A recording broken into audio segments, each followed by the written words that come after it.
안녕하세요. 이준용 원장입니다. 지난 시간에 이어서 오늘은 이제 점수를 내는 데 있어서 과연 무조건 SAT, 토플을 바로 시작하는 것들이 바람직한지, 그래서 데드라인까지 만약에 얼마 남지 않았다면 SAT, 토플 점수 같은 것들을 어떻게 대응을 해야 될지에 대해서 이야기해보는 시간 가지면 어떨까 해요. 대부분 이제 유학에 생소한 이제 학생들과 학부형분들께서는 이제 무조건 SAT 점수가 필요합니다 하면 해당 학원에서 그 시험을 준비하는 것들이 되게 좋겠다라는 생각들을 많이 가지시게 될 겁니다. 그래서 이제 100점 목표반, 80점 목표반, 이런 목표반을 들어가서 단기간 내에 이런 점수들을 낼 수 있는지에 대해서 우리가 되게 기대를 많이 하는 편이죠. 네, 그래서 문제는 뭐냐면 우리가 어플리케이션에서 이 친구를 볼 때 다면 평가를 한다 그랬잖아요. 그래서 이 친구의 다양한 활동 이력, 그리고 생각의 방향, 이런 것들이 일단 구성이 되지 않은 상태에서는 그 점수들을 그냥 맹목적으로 준비하는 것들은 의미가 거의 없다는 것을 말씀드리고 싶어요. 실제로 토플 점수에 70점, 60점이 있으면 웬만하면 갈 수 있는 학교들이라고 하면 요즘은 이제 이미 미국 대학들이 양극화가 심해져서 그냥 수능 점수가 3, 4등급, 5등급이라도 받아주는 학교도 있고요. 네, 또는 다른 패스웨이를 통해서 어학원을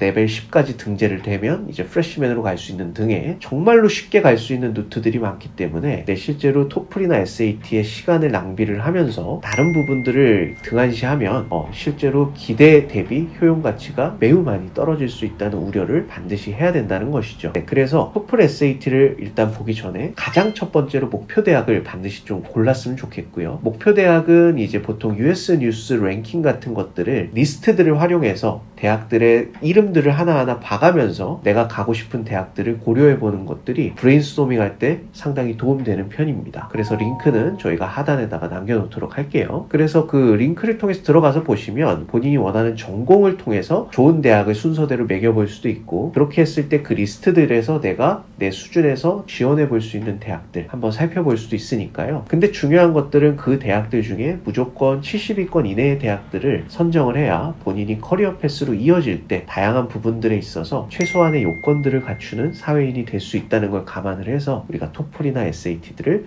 접근을 해야 되는 것이고요. 그래서 가고자 하는 학교들이 정해졌다고 가정하면 내가 그것들에서 그 대학에서 원하는 게 뭔지, 그 대학에서 원하는 전공은 뭔지, 그리고 그 전공을 통해서 나아가고자 하는 방향이 뭔지가 고민이 끝난 상태에서 그 대학의 리스트를 좀 확정 짓고 나서 필요한 토플 점수나 SAT 점수가 있으면 그때부터 공부를 시작하는 게 어떤가를 제안드리고 싶습니다. 더 나아가서는 지금 상황에서의 토플 SAT 모의 시험을 볼 때 만약에 토플도 경험이 없다면 SAT는 과감하게 배제하고 토플만을 좀 집중을 해서 요즘 토플을 온라인으로 굉장히 저렴하게 볼 수 있는 모의 시험 사이트들이 많거든요. 거기서 내 수준들을 판단한 다음에 만약에 60점 아래라면 영어 공부를 기초부터 했으면 좋겠고, 60점 위라고 한다면 적어도 읽고 쓰고 이런 부분들에서 좀 아무래도 미흡한 부분 없는지 조금 더 점검한 다음에 문제를 풀었으면 좋겠고, 더 나아가서는 80점 이상이라고 하면 그의 유형들을 중심으로 우리나라식으로 공부를 해도 꽤 좋은 성과가 나올 수 있으리라고 생각을 합니다. 따라서 SAT로 나아가냐 안 나아가냐의 문제는 토플을 80, 100점 올라가는 속도가